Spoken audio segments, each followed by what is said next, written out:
Hello everyone, I am Mano Scaling, and I am here to help you today. I know you use this video to fall asleep, so before that, please like the video and subscribe to the channel, and also tell me where you are from and what time you are watching. Now get comfortable and relax.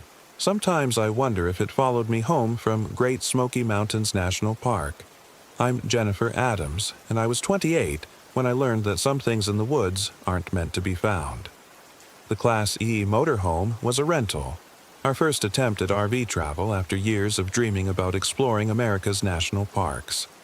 My boyfriend, Alex Chen, had surprised me with the booking for my birthday, and after months of saving and planning, we were finally living our adventure. The 24-foot Winnebago felt like a palace on wheels as we wound through the mountain roads of Tennessee, eager to spend a week in the most visited national park in the country. "Look at that view," Alex said as we crested a hill and the Smoky Mountains spread out before us like a blue-green ocean. "This is going to be incredible." At 30, Alex still had that boyish enthusiasm that had made me fall in love with him 3 years earlier. He was already planning our hiking routes, talking about the waterfalls we'd visit and the wildlife we might see. His excitement was infectious, and I found myself getting caught up in his vision of our perfect week in the wilderness. We'd managed to snag a spot at Elkmont Campground, one of the most popular areas in the park. The site was spacious enough for our motorhome and offered electric hookups, which would let us run the air conditioning during the warm September days. Towering hardwood trees provided shade and privacy, making it feel like our own private forest retreat. "This is perfect," I said as we finished setting up our outdoor chairs and awning. "I can't believe we waited so long to try RV camping." But from the very beginning, something felt off about our surroundings. It was subtle at first, just a nagging sense that I was forgetting something important. I'd find myself standing in the middle of a conversation with Alex, unable to remember what we'd been talking about. Or I'd walk into the motorhome to get something and completely forget what I'd come for. "Must be vacation brain," Alex laughed when I mentioned it. "You're finally relaxing and letting go of all that work stress." He might have been right. I'd been putting in 60-hour weeks at my marketing job, and this was my first real vacation in over a year. Maybe my mind was just decompressing from months of constant pressure. But as our first day in the park progressed, the memory lapses became more frequent and more troubling. We decided to explore the Cataract Falls Trail, a moderate hike that would give us a good introduction to the Smokies. The trail was well maintained and clearly marked, winding through old-growth forest toward a series of waterfalls that promised spectacular photo opportunities. About a mile into the hike, we encountered our first fellow hikers, an elderly couple coming back down the trail. "How are the falls?" Alex asked as they approached. The man looked at him with a confused expression. "Falls? What falls?" "Cataract Falls," I said. "We're hiking to see the waterfalls." The woman blinked slowly, as if trying to process my words. Where were we going again?" She turned to her husband with a look of genuine bewilderment. "Harold, why are we on this trail? I can't remember why we're here." Harold's confusion deepened. I thought weren't we driving somewhere?" The couple stood there in the middle of the trail, looking around as if they'd suddenly awakened in an unfamiliar place. Their hiking gear suggested they were experienced outdoors people, but they seemed completely lost and disoriented. "Are you folks okay?" Alex asked. "Do you need help getting back to the trailhead?" "Trailhead?" Harold repeated. "I'm sorry, What's a trailhead?" A chill ran down my spine. These people weren't just confused. They seemed to have lost fundamental knowledge about where they were and what they were doing. It was like watching someone wake up from deep amnesia. "Maybe you should head back the way you came," I suggested gently. "Follow the trail downhill until you reach the parking area." They nodded gratefully and continued down the trail, moving slowly and stopping frequently to look around in confusion. I watched them go with a growing sense of unease. "That was weird," Alex said. "Maybe they're suffering from heat exhaustion or something." But the temperature was mild, and we were in the shade of dense forest. Heat exhaustion didn't explain the total disorientation I'd witnessed. We continued toward the falls, but I found myself constantly checking over my shoulder. half expecting to see the confused couple wandering aimlessly through the trees. When we reached Cataract Falls, the sight should have taken my breath away. The water cascaded down a series of rock ledges in a display of natural beauty that belonged on postcards. But as I stood there admiring the view, something strange happened. I couldn't remember the name of the waterfall. "This is beautiful," I said to Alex. "What did you say this place was called?" "Cataract Falls," he replied, but he looked uncertain. Or, wait, was it something else? I could have sworn it was... No, Cataract Falls sounds right. I pulled out the trail map we'd gotten at the visitor center, but when I looked at it, the words seemed to swim and blur. I could see that we were at a waterfall marked on the map, but I couldn't quite make sense of the text that should have identified it. "I'm feeling a little dizzy," I said. "Maybe we should head back." The hike back to the trailhead felt longer than it should have. We kept stopping to check the map, both of us feeling like we'd somehow gotten turned around despite following the same trail we'd taken on the way up. And, more troubling, I was starting to lose details about our morning. I remembered getting up in the motorhome and eating breakfast, but I couldn't recall what we'd eaten or what we'd talked about. I remembered driving to the trailhead, but the details of the drive were hazy.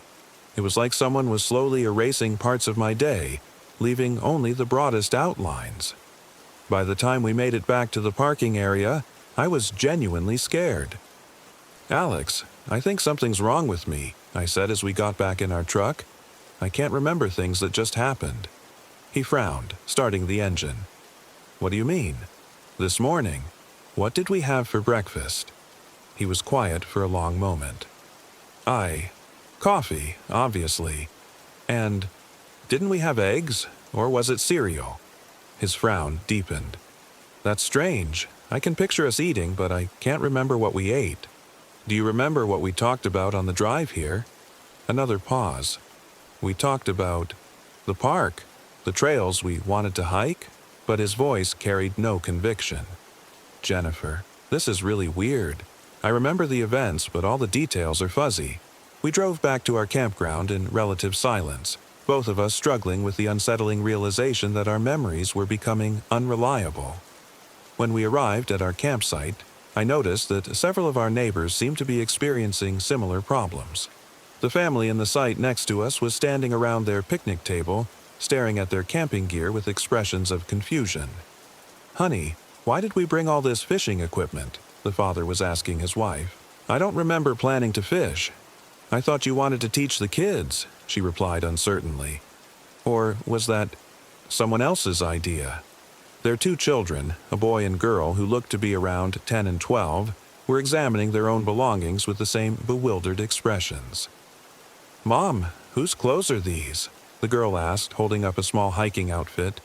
"These aren't mine, are they?" "Of course they're yours, sweetie," the mother said, but she sounded uncertain. "You packed them yourself." "I don't remember packing anything," the girl said. "I don't remember planning this trip at all." I exchanged glances with Alex. The family's confusion was eerily similar to what we'd experienced on the trail. Something was definitely wrong in this place, and it was affecting everyone who visited.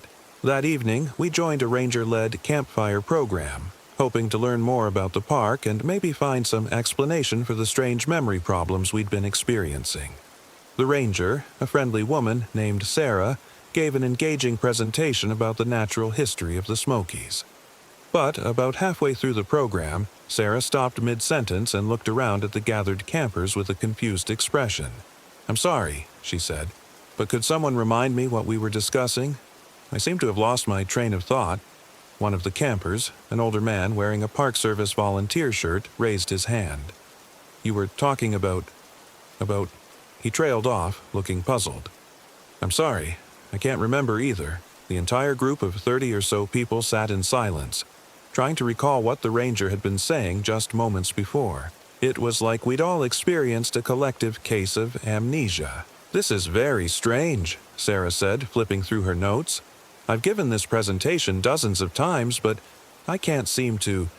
The words just aren't coming to me." She tried to continue with the program, but her presentation became increasingly disjointed as she struggled to remember basic facts about the park. Finally, she gave up and ended the session early. apologizing to the confused and concerned audience. As we walked back to our motorhome, Alex grabbed my arm. "Jennifer, what if this isn't just affecting visitors? What if it's affecting the park staff too?" The thought sent ice through my veins. If even the people who worked here were losing their memories, then whatever was causing this phenomenon was powerful and indiscriminate. Back in our RV, I tried to document what we'd experienced that day, writing down everything I could remember in a small notebook. But, as I wrote, I found myself struggling to recall details that should have been fresh in my mind. The confused hikers on the trail. What exactly had they said? The family at the neighboring campsite. What had they been looking for? The memories were there, but they felt distant and fragile, like trying to hold on to dreams after waking up. "Alex, read this," I said, showing him what I'd written. "Does this match what you remember from today?" He read through my notes, his frown deepening with each line. "Some of it sounds right, but didn't we see 3 families having memory problems, not just one? And wasn't there something about a dog that couldn't find its way back to its owner?" I stared at my notes. There was no mention of additional families or a lost dog. Either Alex was misremembering, or my written account was incomplete despite my careful effort to record everything. "Let me try writing my own version," Alex said. "Maybe between the 2 accounts we can piece together what really happened." But when he finished writing, his version was completely different from mine. According to his notes, we'd encountered confused hikers on 3 separate trails, witnessed a park ranger getting lost in an area he'd worked for years, and seen multiple families wandering around campsites they couldn't remember choosing. "This is impossible," I said. "We were together all day. How can we have such different memories of the same events?" Alex looked pale. "What if we're both forgetting things? What if whatever's affecting everyone else is affecting us too, but we're losing different pieces?" The thought was terrifying. If our memories were being selectively erased, how could we trust anything we thought we knew about our situation? That night, I barely slept. Every sound outside our motorhome seemed threatening. Footsteps that might belong to confused campers wandering aimlessly through the campground. Voices calling out for help from people who couldn't remember their own names.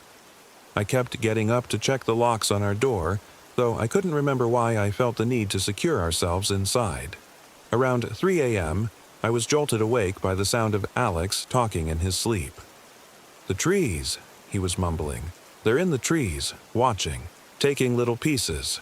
So hungry, always hungry." I shook him awake. "Alex, you were talking in your sleep. What were you dreaming about?" He sat up, disoriented. I don't remember. Something about trees? But that doesn't make sense. You said something was in the trees, watching and taking pieces." Alex's face went white. "I said that. I don't remember dreaming anything like that." But even as he spoke, I could see something flickering behind his eyes. A memory or knowledge that he couldn't quite grasp. The next morning brought a new horror. When I woke up and looked in the motorhome's bathroom mirror, I couldn't remember my own face. I knew it was me. Logically, it had to be me. But the reflection looked like a stranger. I could recognize individual features, but they didn't come together into a familiar whole. It was like looking at a photograph of someone I'd met once but couldn't quite place. "Alex," I called, trying to keep the panic out of my voice, "can you come here for a minute?" He appeared in the bathroom doorway, and I saw my own confusion reflected in his expression. "Jennifer? Is that... You look different somehow." "Different how?" "I don't know. You look like you, but also not like you. Like someone wearing your face." He touched his own cheek. "Do I look different to you?" I studied his features. The dark hair, brown eyes, familiar smile, but something was wrong. The proportions seemed off, or maybe the expressions didn't match the person I remembered falling in love with. "You look like Alex," I said carefully, but also like someone pretending to be Alex. We stood there staring at each other. 2 people who should have been intimately familiar but now seemed like careful imitations of ourselves. "We need to leave," Alex said. "Right now. Whatever's happening here, it's getting worse." I agreed completely, but as we started breaking down our campsite, we discovered that our memory problems were affecting our ability to operate the motorhome. I couldn't remember how to retract the awning. Alex couldn't figure out how to disconnect the electrical hookup. Simple tasks that we'd performed just 2 days earlier now seemed impossibly complex. "The manual," I said. "We need to find the manual." But when we looked through the motorhome's documentation, the words seemed to shift and blur on the page. I could see that there were instructions for the systems we needed to operate, but I couldn't make sense of the text. "It's like dyslexia," Alex said, struggling with the same problem. "I can see the letters, but they won't form words that mean anything to me." We spent 3 hours trying to prepare for departure, relearning basic procedures through trial and error. Our neighboring campers were having similar difficulties. The family next to us had given up entirely and was sitting at their picnic table staring blankly at their RV as if they'd never seen it before. When we finally managed to get our motorhome ready for travel, I made one last attempt to document our experience. I pulled out my notebook and tried to write down everything that had happened during our stay at the park. But as I wrote, the words began disappearing from the page. Not literally. The ink was still there. The letters were still formed. But the meaning behind the words was evaporating as I watched. I could see that I'd written something about memory problems and confused campers, but the details were becoming meaningless symbols. "Alex, look at this," I said, showing him the notebook. He examined the page, his expression growing more troubled by the moment. "I can see that you wrote something, but I can't understand what it says. It's like it's written in a language I don't know. But it's English. Look, those are English letters forming English words. I know they should make sense, but they don't. It's like my brain has forgotten how to process written language." We left Elkmont Campground in a state of growing panic, driving slowly because Alex was having trouble remembering how to operate the motorhome. The park roads that should have been familiar after several days of exploration now seemed like a maze designed by someone who'd never seen a real road. But the most terrifying discovery came as we approached the park exit. At the entrance station, we stopped to return our camping permit and encountered the park ranger who'd checked us in on our arrival. "Did you folks enjoy your stay?" she asked cheerfully. Yes, it was interesting," I replied, not wanting to alarm her with our strange experiences. "First time in the Smokies?" I was about to correct her. She'd been the one who'd checked us in. She should remember us, when I realized I couldn't actually recall our arrival. I remembered driving through mountains, remembered entering a national park, but the specific details of checking in and receiving our camping assignment were completely gone. "I think so," I said uncertainly. The ranger smiled and handed Alex a park brochure. "Well, I hope you'll come back and visit us again. The Smokies have a way of staying with you." As we drove away from the park, I felt a growing sense of relief mixed with profound unease. We were escaping whatever had been affecting our memories, but we were also leaving with massive gaps in our recollections of the trip. "Alex, what did we do for the past 5 days?" He concentrated, gripping the steering wheel tighter. "We went camping, in a national park. We hiked some trails, saw some waterfalls. Other people were having problems remembering things. Do you remember any specific trails? Any specific waterfalls?" No. I remember the general idea of hiking, but not any details. Not names or locations or what we saw. I tried to access my own memories of our time in the park, but found only vague impressions. We'd been somewhere beautiful and natural. We'd encountered other visitors who were confused. Something had been wrong with everyone's ability to remember things. But all the specific details, the conversations we'd had, the sights we'd seen, the places we'd visited, were gone. Over the following weeks, we tried to piece together our experience using credit card receipts, photos on our phones, and other external evidence. But even the photographic record was strange. We had hundreds of pictures of forests, mountains, and waterfalls, but almost no photos of each other or the specific locations we'd supposedly visited. And when we looked at the pictures, we couldn't remember taking them. They showed places that looked vaguely familiar but that we couldn't specifically recall visiting.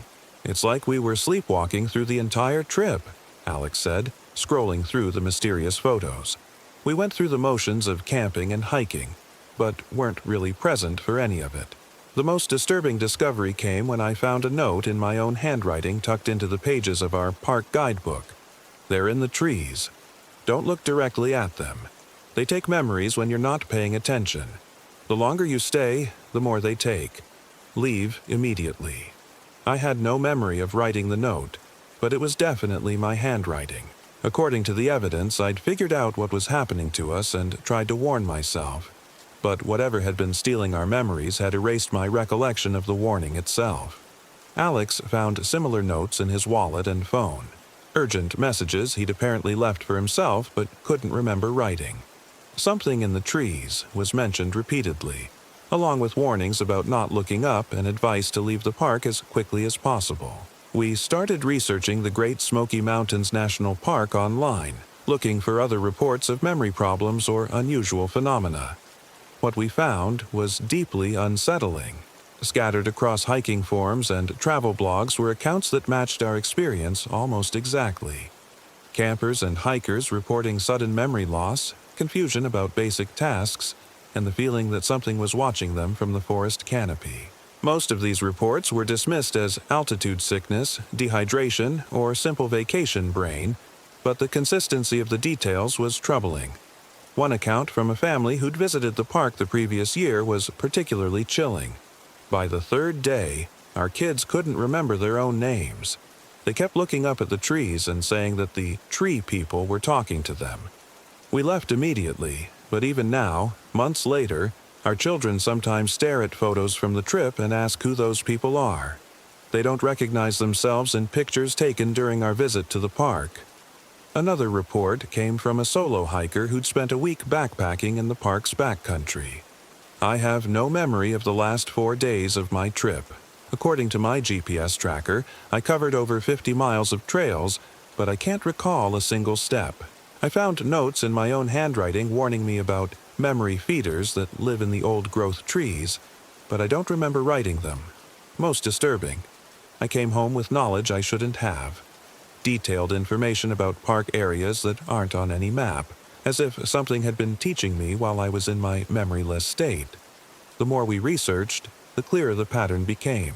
The Great Smoky Mountains, particularly the older, less developed areas like Elkmont, seemed to be home to something that fed on human memories and experiences. Visitors who stayed too long found themselves losing pieces of their identity, their knowledge, their very sense of self. But the most terrifying realization came when I found a scientific paper buried deep in an obscure ecology journal. The study, conducted by a researcher who'd mysteriously disappeared while working in the park, documented an unknown species of organism living in symbiosis with the old-growth forest. According to the paper, these memory feeders existed as a kind of living neural network spread throughout the trees themselves. They sustained themselves by absorbing the electrical patterns that make up human memory and consciousness, effectively harvesting the experiences of park visitors like fruit from a tree. The researchers' notes described the feeding process. The organisms appear to be most active in areas with high concentrations of old-growth trees. They extend invisible tendrils into the minds of nearby humans, carefully extracting specific memories while leaving the person functional but diminished. Extended exposure results in profound identity loss as the feeders consume increasingly core memories and personality traits. The paper concluded with a chilling warning. I believe these organisms represent an undiscovered form of parasitic intelligence that has been feeding on human visitors to these mountains for centuries. They are patient, subtle, and highly organized. Anyone experiencing memory loss or confusion while visiting old-growth forest areas should leave immediately. The feeding process appears to be irreversible. Memories consumed by these organisms are gone forever.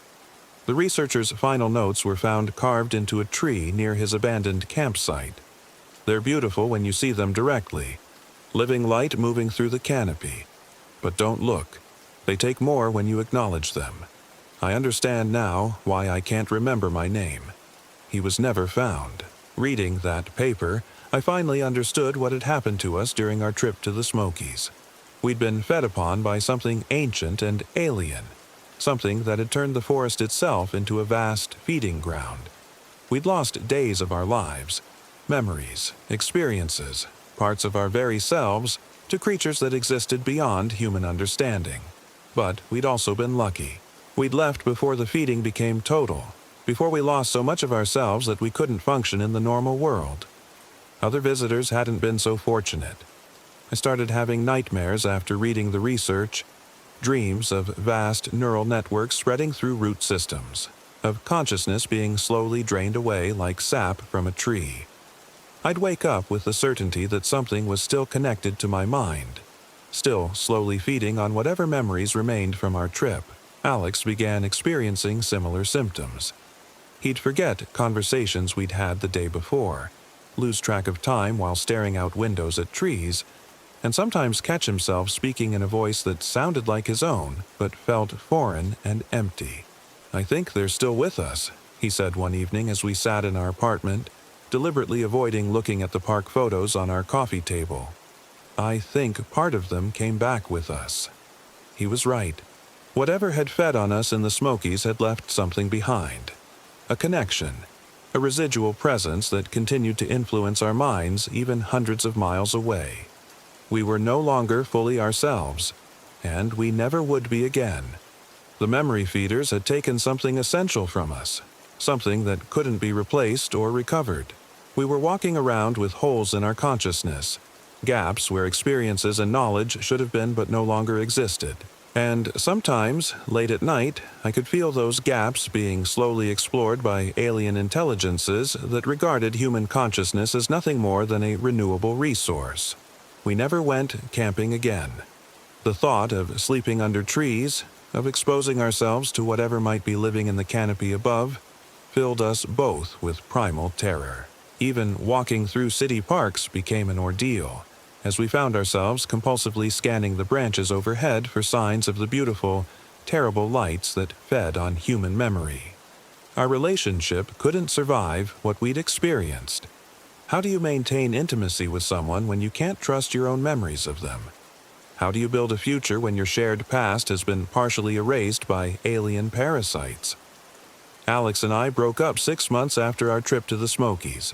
We both knew it wasn't really our choice. The memory feeders had taken too much of what made us us for the relationship to continue. We were like damaged recordings of our former selves, missing too many tracks to play the song of our love. But the worst part wasn't losing Alex. The worst part was the growing certainty that the memory feeders were spreading. I started noticing memory problems in friends who'd never been to the Smokies, co-workers who couldn't remember important meetings, family members who seemed confused about their own life stories. The gaps were subtle at first, but they were definitely there. And they were growing. I think the memory feeders are expanding their range, following the connections they've made with previous victims. We're all linked now, everyone who's ever been fed upon, part of a vast network that allows the organisms to reach far beyond their original territory in the mountains. They're patient, they're intelligent, and they're hungry. I can feel them moving through my mind right now as I write this, carefully selecting which memories to harvest next. They're particularly interested in the details of our camping trip. They want to erase the evidence of their existence, to make sure no one else learns what's really happening in the old-growth forests. But I'm fighting them. I'm recording everything I can remember before they take it away completely. This account is my attempt to warn others before the memory feeders edit me into someone who doesn't remember anything worth warning about. If you're planning a camping trip to any area with old-growth forests, the Smokies, the Pacific Northwest, the Adirondacks, anywhere trees have grown undisturbed for centuries, please reconsider. These places are no longer safe for human visitors. The memory feeders are there, waiting in the canopy, ready to harvest the experiences that make you who you are. They'll take your memories gently, gradually, so subtly that you might not notice until it's too late. And once they've fed on you, you become part of their network. A conduit through which they can reach other minds, other memories, other lives to consume. Don't let them add you to their collection. Don't give them more food. Don't go into the woods where the old trees grow, because some things are hungrier than you can imagine, and human consciousness is apparently delicious. I can feel them in my mind now, deleting sentences even as I write them. They don't want this warning to exist. They want to keep feeding undisturbed, harvesting the memories of unsuspecting campers who think they're just enjoying a peaceful weekend in nature. But I remember enough to know what they are. I remember enough to warn you. The memory feeders are real. They're in the trees, and they're always hungry. Don't feed them. Don't go into the woods. I'm sorry, I seem to have lost my train of thought. What was I writing about? Something about camping, I think, but I can't remember why it seemed important. Maybe I should delete this and start over with something else. Something less. What's the word I'm looking for? Oh, well, it's probably not important. The woods are lovely this time of year, perfect for camping. You should definitely visit. The trees are beautiful, and they're so very, very hungry. What happened in Yellowstone National Park still doesn't make sense. I'm Marcus Thompson, and I was 35 when I learned that some things in the woods aren't meant to be found. The 35-foot Coachman travel trailer was our dream home on wheels. Lisa and I had saved for 3 years to buy it, planning the perfect retirement rehearsal trip across America's national parks. At 33, Lisa was already talking about early retirement, and our month-long journey through the West was supposed to be a test run for the nomadic lifestyle we'd eventually embrace. "Can you believe we're actually doing this?" Lisa said as we pulled into the Grant Village campground at Yellowstone. The massive lake stretched out before us like an inland sea, surrounded by the kind of pristine wilderness that made our suburban Chicago life feel like a distant memory. I had to admit it felt surreal. After months of planning routes, researching campgrounds, and learning the intricacies of RV life, we were finally living our adventure. The Coachman felt like a luxury hotel compared to the tent camping of our younger days, complete with a full kitchen, bathroom, and bedroom that rivaled some apartments we'd lived in. "Look at that view," I said, stepping out to survey our waterfront campsite. We could wake up to this every morning for the rest of our lives. Yellowstone in late September was spectacular but largely empty of tourists. The summer crowds had departed, leaving us with a sense of having the entire park to ourselves. Our campsite sat at the edge of Yellowstone Lake, with an unobstructed view across the water to the mountains beyond. "First order of business," Lisa announced, pulling out her carefully organized itinerary. "Old Faithful. We have to see the most famous geyser in the world." I smiled at her enthusiasm. Lisa approached everything with the same meticulous planning that had made her a successful project manager. She'd researched every trail, mapped every attraction, and scheduled our month-long trip down to the hour. But from the moment we arrived, something felt wrong with time itself in Yellowstone. It started with small things. My watch, which had been keeping perfect time during our drive from Colorado, began running slow. Not dramatically, just a few minutes here and there, but enough to throw off our carefully planned schedule. "The geyser eruption we just missed was supposed to happen at 2:30, Lisa said, checking her phone against the visitor center predictions. "But according to my watch, it's only 2:15. "Maybe the prediction was wrong," I suggested. "Geysers aren't exactly precision instruments." But it wasn't just the geysers. Our meals were taking longer to cook than they should, despite using the same recipes and equipment we'd tested at home. Conversations that felt like they lasted minutes were somehow consuming hours. And, most unsettling, the sun seemed to be moving across the sky at an inconsistent pace. "David, look at this," Lisa said on our second day, showing me a photo she'd taken of our campsite that morning. "I took this at 8 a.m. according to my phone, but look at the shadows. The shadows in the photo were all wrong. Too long for morning light, angled as if the sun was much lower in the sky than it should have been at that hour." "Maybe your phone's timestamp is off," I said, but I was starting to feel uneasy. GPS can get confused in remote areas. We decided to test our suspicions by timing a simple activity. Lisa set up a complex jigsaw puzzle on our picnic table, a 1,000-piece landscape that she estimated would take about 4 hours to complete. We started at exactly 10 a.m. according to multiple timepieces, planning to work until 2 p.m. But when we finished the puzzle and checked our clocks, they showed different times. My watch said 11:30 a.m. Lisa's phone said 3:45 p.m.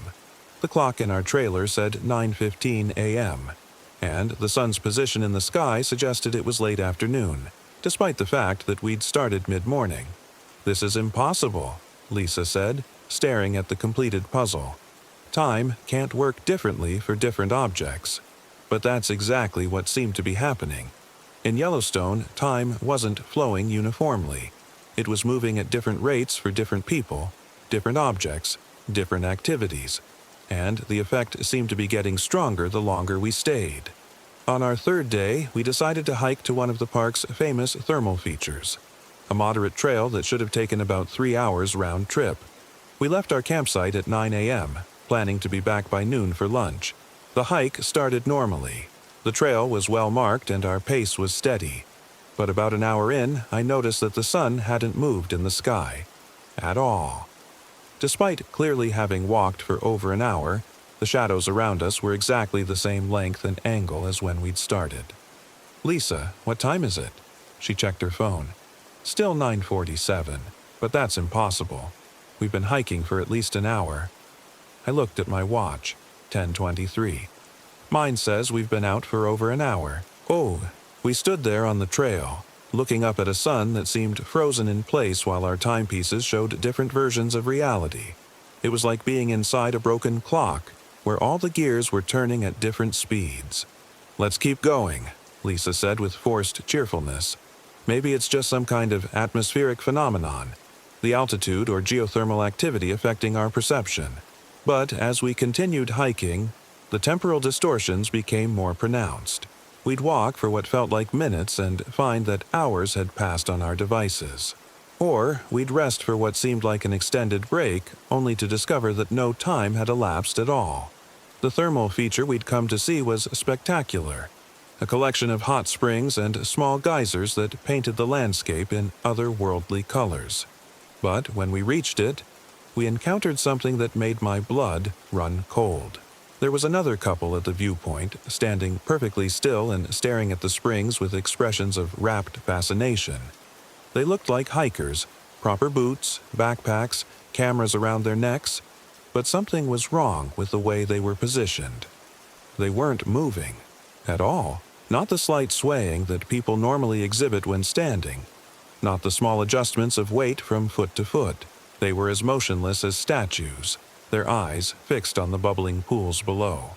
"Excuse me," Lisa called out. "Beautiful day for hiking, isn't it?" The couple didn't respond, didn't even acknowledge that we'd spoken.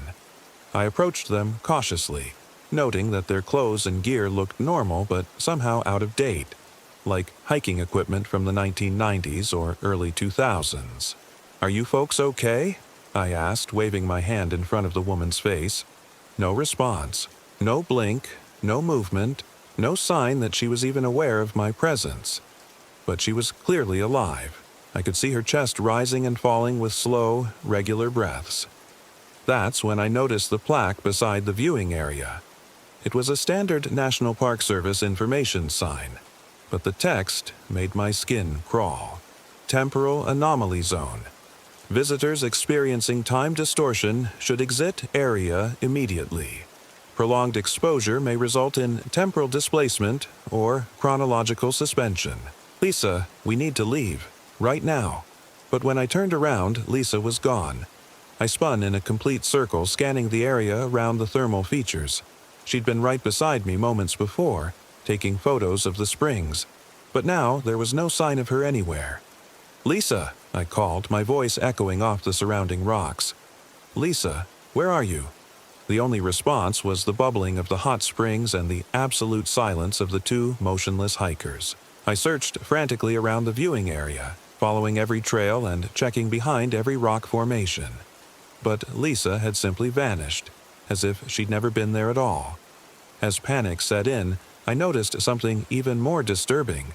My shadow on the ground was flickering, sometimes there, sometimes not, sometimes pointing in different directions despite the fact that I wasn't moving and the sun's position seemed unchanged. I was losing temporal stability. I ran back down the trail toward our campsite, hoping to find Lisa there, hoping this was all some kind of misunderstanding. But the hike back was a nightmare of temporal confusion. Sometimes I'd run for what felt like miles only to find myself back at the same spot. Other times I'd take a few steps and suddenly be much farther down the trail than I should have been. My watch was spinning wildly now, the hands moving in random directions at impossible speeds.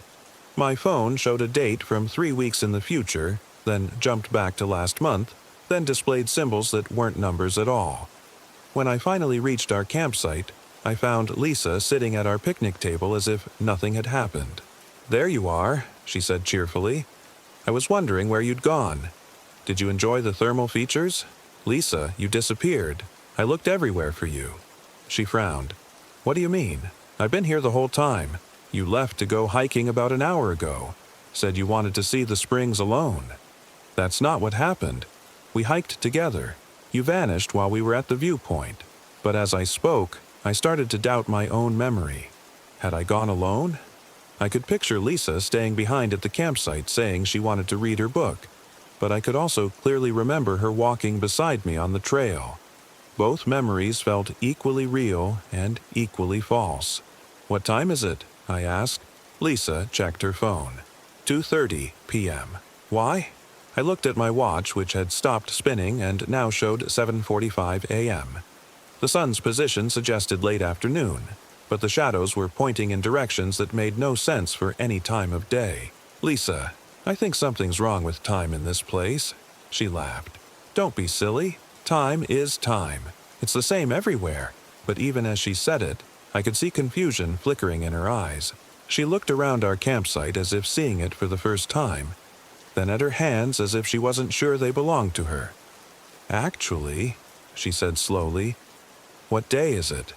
I feel like we've been here forever, but also like we just arrived." I tried to remember when we'd entered the park, but the memories were fragmenting. We'd driven here from Colorado. Or was it Wyoming? Yesterday? Or was it last week? We'd set up our campsite in the evening. Or was it morning? The timeline of our trip was collapsing into a confused jumble of moments that could have happened in any order. That evening, or what we thought was evening, though the sun's position was impossible to determine, we tried to establish some kind of temporal baseline. We set all our clocks and devices to the same time, then sat at our picnic table to monitor how they behaved. Within minutes, they were all showing different times again. My watch advanced normally. Lisa's phone jumped ahead in irregular bursts. The clock in our trailer was running backward, and our portable radio was cycling through different time zones, announcing morning shows, afternoon news, and late-night programming in random sequence. "This is insane," Lisa said, but her voice sounded strange, layered, as if multiple versions of her were speaking at once. That's when I realized what was happening to us. We weren't just experiencing time distortion. We were becoming unstuck in time, existing in multiple moments simultaneously. I could see Lisa as she was now, but also glimpses of her from earlier in the day, later in the week, and from times that hadn't happened yet or had already passed. Sometimes she was the Lisa who'd enthusiastically planned our trip. Sometimes she was a confused Lisa who didn't remember coming to Yellowstone at all. And sometimes she was a Lisa who talked about experiences we hadn't had yet, hiking trails we hadn't visited, seeing geysers that weren't on our itinerary. "Marcus," she said, her voice echoing strangely, "I think we're in a time loop. But not a simple one. A complex loop where different parts of time are layered on top of each other." I could see it too now. Our campsite existed in multiple temporal states. I could see our trailer as it was when we'd first arrived, as it was now, and as it would be when we left. All overlapping in the same space, creating a kaleidoscope of possibilities. "How do we get out?" I asked. "I don't think we can," Lisa replied. But it was a different Lisa. One from a timeline where she'd figured out more about our situation. "I think Yellowstone is a temporal trap. The geothermal activity, the unique geology. It's created pockets where time doesn't flow normally."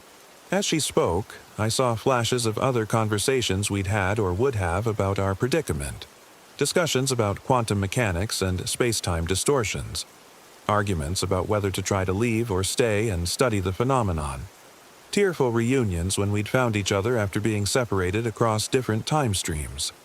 We were living all possible versions of our Yellowstone experience simultaneously. The next day, or the previous day, or the same day repeating, I woke up alone in our trailer. Lisa was gone, and this time I wasn't sure she'd ever been there. I could remember our entire relationship, but I could also remember being single. I could remember buying the trailer with her, but also remember buying it alone for a solo cross-country adventure. Multiple timelines were converging in my consciousness, and I was losing track of which one was real. I found a note in Lisa's handwriting on our kitchen table. Marcus, I figured out how to navigate the temporal layers. Meet me at Old Faithful at 2:30 p.m. Watch time, not phone time. If you're reading this from a timeline where we never met, ignore this note. Lisa. Timeline 7. Timeline 7? How many versions of our trip were there? I made my way to Old Faithful, driving our truck through a landscape that seemed to shift and change with each blink. Sometimes the road was empty. Sometimes crowded with tourists from different decades. Sometimes it was paved. Sometimes dirt. Sometimes it wasn't there at all.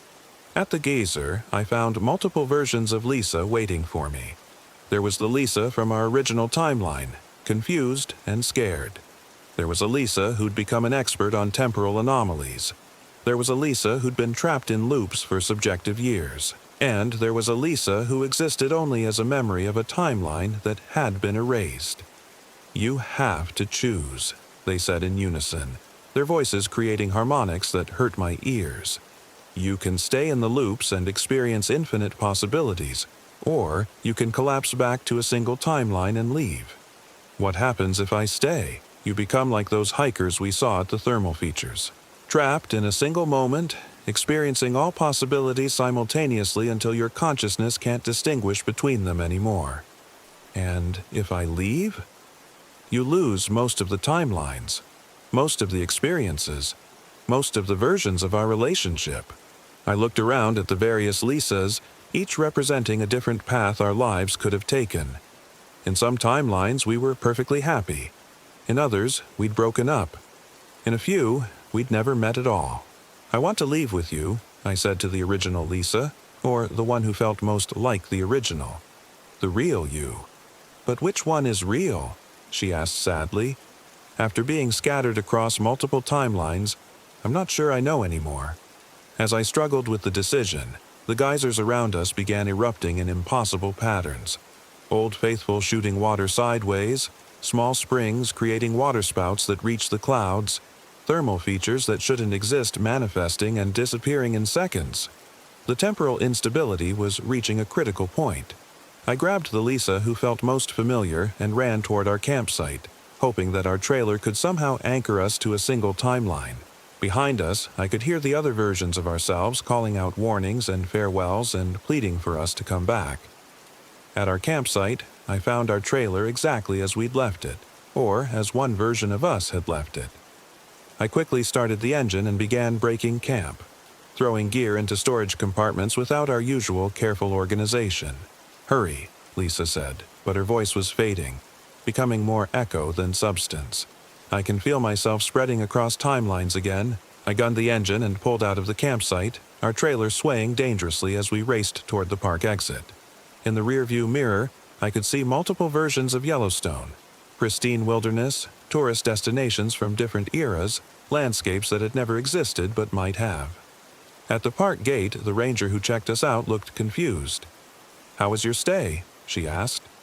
"Fine," I said, not trusting myself to say more. "According to our records, you just checked in yesterday." "Short visit?" I looked at our camping permit. The dates made no sense. We'd apparently been in the park for 3 days, 3 weeks, and 3 minutes, all simultaneously. "Yes," I said, "very short." As we drove away from Yellowstone, I felt reality gradually solidifying around us. The sun resumed its normal path across the sky. Our clocks synchronized. The road stopped shifting between past and future versions of itself. But Lisa was fading. "Marcus," she said, her voice barely audible now. "I don't think I'm from your original timeline. I think I'm a composite of all the Lisas you encountered in the park." I looked over at her and could see she was becoming translucent. like a double-exposed photograph. I have memories of our entire relationship, but also memories of timelines where we never met. I remember loving you, but also remember being a stranger. I think when you chose to leave, you collapsed the possibilities but couldn't perfectly reassemble the original sequence. What does that mean? It means I'm not real. Not anymore. I'm just an echo of all the potential Lisas, and echoes don't last long outside of temporal anomaly zones. She was almost invisible now, just a shimmer in the passenger seat. I love you, I said desperately. All versions of you. I love you too, she whispered, and then she was gone. I drove the rest of the way home alone, with only our gear and photos as evidence that Lisa had ever existed. But even the photos were wrong.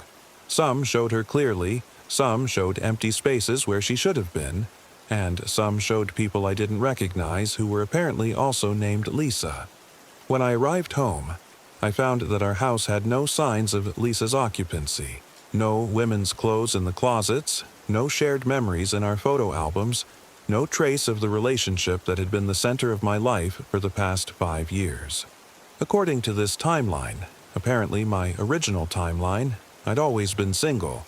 I'd bought the trailer alone, planned the trip alone, and taken a solo vacation to Yellowstone where I'd experienced a mild case of altitude sickness that caused some confusion and memory problems. The neighbors knew me as Marcus Thompson, the quiet bachelor who worked in IT and occasionally took RV trips by himself. But I remember Lisa. I remember our relationship, our plans, our dreams of early retirement and nomadic living. I remember her laugh, her careful planning, her excitement about our adventure. I just can't prove she ever existed. The temporal loops of Yellowstone had scattered her across multiple timelines, and when I chose to return to baseline reality, I'd lost access to the timelines where she was real. Sometimes I wonder if I made the right choice. In some of those alternate timelines, Lisa and I were perfectly happy. We'd found ways to navigate the temporal anomalies, maybe even made a life for ourselves existing outside normal space-time. But I was afraid of losing my mind to infinite possibilities. Afraid of becoming one of those motionless figures trapped in a single moment while experiencing all moments simultaneously. Now I'm trapped in a different way. In a single timeline where the love of my life never existed. Carrying memories of a relationship that, according to reality, never happened. I've gone back to Yellowstone 3 times since then, hoping to find the temporal anomaly zones again, hoping to slip back into the loops where Lisa was real. But the park seems normal now. Geysers erupting on schedule, time flowing uniformly. No sign of the impossible temporal instabilities I experienced. Maybe the anomalies only manifest under specific conditions. Maybe I'm looking in the wrong places. Or maybe they were never real to begin with. Just hallucinations brought on by altitude and stress and the overwhelming beauty of the wilderness. But I have the photos. I have the notes in Lisa's handwriting. I have gear in my trailer that I never bought, souvenirs from places I never visited, evidence of experiences that don't match my official timeline. And sometimes, late at night, I can hear her voice calling to me from very far away, or very long ago, or very soon, or from a time that never was but might have been. She's still out there, scattered across the timelines, experiencing infinite versions of our relationship in the temporal loops of Yellowstone. And part of me, maybe the part that got left behind when I collapsed back to a single timeline, is still with her. I've stopped trying to convince anyone else that Lisa existed. The evidence is too contradictory, the story too impossible. But I know she was real, even if she's not real anymore. Time isn't as stable as we think it is. In places like Yellowstone, where the Earth itself is in constant flux, where geothermal forces reshape the landscape daily, the fabric of space-time can develop weak spots. Tiers that allow multiple possibilities to exist simultaneously. Most people visit these places and never notice the temporal instabilities. But some people like Lisa and me, get caught in the loops, trapped between moments, scattered across possibilities. If you're planning a trip to Yellowstone, pay attention to your timepieces. If they start showing different times, if the sun's position doesn't match your clocks, if you start experiencing memories of events that haven't happened yet, leave immediately. Don't try to study the phenomenon. Don't try to navigate the loops. Don't try to experience infinite possibilities. Because once you're scattered across multiple timelines, there's no guarantee you can reassemble yourself into a single, coherent existence. I should have left with Lisa the moment we noticed the temporal distortions. We should have abandoned our carefully planned itinerary and driven straight out of the park. Instead, I lost her to infinite possibilities, and I lost myself to a timeline where she never existed at all. The temporal loops of Yellowstone are still calling to me, offering a chance to rejoin Lisa in the spaces between moments. All I have to do is go back, find the right conditions, let myself become unstuck in time again. But I'm afraid that if I return to the loops, I might not be able to find my way back to any timeline at all. I might become one of those motionless figures, standing forever at a scenic overlook, experiencing every possible moment simultaneously until consciousness itself becomes meaningless. So I stay in this timeline where Lisa never existed, carrying memories of a love that was real but isn't, waiting for time to heal wounds that shouldn't exist according to the official version of reality. Sometimes that's the worst kind of haunting, being haunted by people who were never there at all. But in the quiet moments, when I'm sitting in our trailer, my trailer, looking at photos of empty spaces where she should be, I can feel her presence across the dimensional barriers. She's still out there in the loops, still planning trips we'll never take together, still loving a version of me that chose differently. Time may be broken in Yellowstone, but love, apparently, transcends timelines. Even when those timelines don't technically exist anymore. They warned us. Locals always do. But we laughed. My name's Michael Williams. I had just turned 34 when we arrived at Olympic National Park, and it was the worst mistake of our lives. The Airstream gleamed like polished silver in the morning light as we pulled into the Heart of the Hills campground. After 18 months of planning, saving, and dreaming, our cross-country adventure was finally becoming reality. The 25-foot travel trailer had cost us our savings, but Jennifer and I agreed it was worth it for the freedom to explore America on our own terms. "Look at those trees," Jennifer breathed, stepping out of our truck to stretch. The Douglas firs towered above us like cathedral pillars, their trunks disappearing into a canopy so thick it filtered the sunlight into an ethereal green glow. I've never seen anything like this. I had to agree. After 5 years of city living in Phoenix, the Olympic Peninsula felt like stepping into another world. The air was thick with moisture and the rich scent of decomposing leaves. Everything was green. Not just the trees, but the ground itself, carpeted in moss so lush it looked like it belonged in a fairy tale. We'd chosen Site 47 specifically because it was isolated, tucked back in a grove of old-growth timber where we could pretend we were the only people for miles. The nearest neighbors were a young family with twin girls in Site 43, and beyond that, the loop curved away toward the main campground. "This is perfect," Jennifer said, wrapping her arms around my waist as we surveyed our temporary kingdom. At 32, she still had that infectious enthusiasm that had made me fall in love with her in college. Her dark hair caught the dappled sunlight as she spun slowly, taking in the towering forest that surrounded us. Setting up camp took most of the afternoon. We were still learning the intricacies of RV life, how to level the trailer properly, connect the electrical hookups, extend the awning without getting it tangled. By the time we had everything arranged to our satisfaction, the forest was already beginning to darken, though according to my watch it was only 4 p.m. "The trees are so thick they block out the sun," I explained to Jennifer as we sat outside with beer and trail mix. "In forests like this, it can feel like twilight even in the middle of the day. But it wasn't just the dimness that was affecting me. There was something about the quality of the silence that felt unnatural. In the Arizona desert, silence was clean and empty. Here, the quiet felt layered, as if the forest was holding its breath. "Did you hear that?" Jennifer asked suddenly.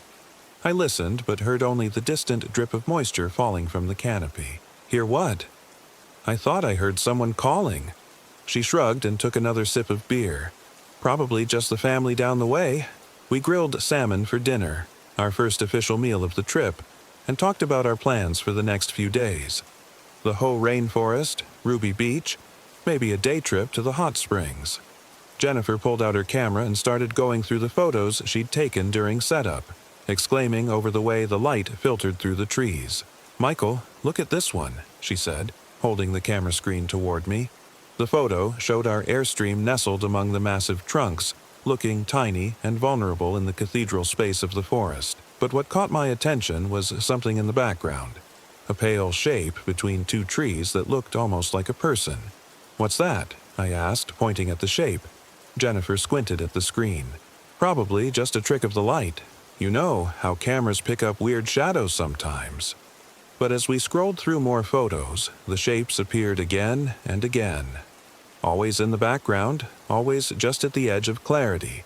Sometimes they looked like people, sometimes like animals, sometimes like nothing recognizable at all. "The camera must have a defect," Jennifer said, but her voice carried a note of uncertainty. That night, we went to bed early, exhausted from the long drive and the work of setting up camp. The airstream felt cozy and secure, our own private sanctuary in the vast wilderness. But I found myself lying awake, listening to the sounds of the forest. Water dripped steadily from the trees, creating a natural percussion that should have been soothing, but somehow wasn't. And underneath that, barely audible, was something else. A sound like whispers, too faint to make out words, but definitely human voices. "Jennifer," I whispered, "are you awake?" No response. She was breathing deeply and evenly, lost in sleep. I slipped out of bed and crept to the window, pressing my face against the glass. The campsite was illuminated by our exterior light, casting harsh shadows that danced with every slight movement of the trees. But beyond that circle of artificial light, the forest was an impenetrable wall of darkness. I stared until my eyes watered, trying to penetrate the gloom, but saw nothing unusual. I was about to return to bed when movement caught my eye. A pale shape, just at the edge of the light. It looked like a person standing motionless between two trees, but when I blinked, it was gone. The next morning brought relief in the form of bright sunshine streaming through the canopy. The eerie atmosphere of the night before seemed foolish in the clean light of day.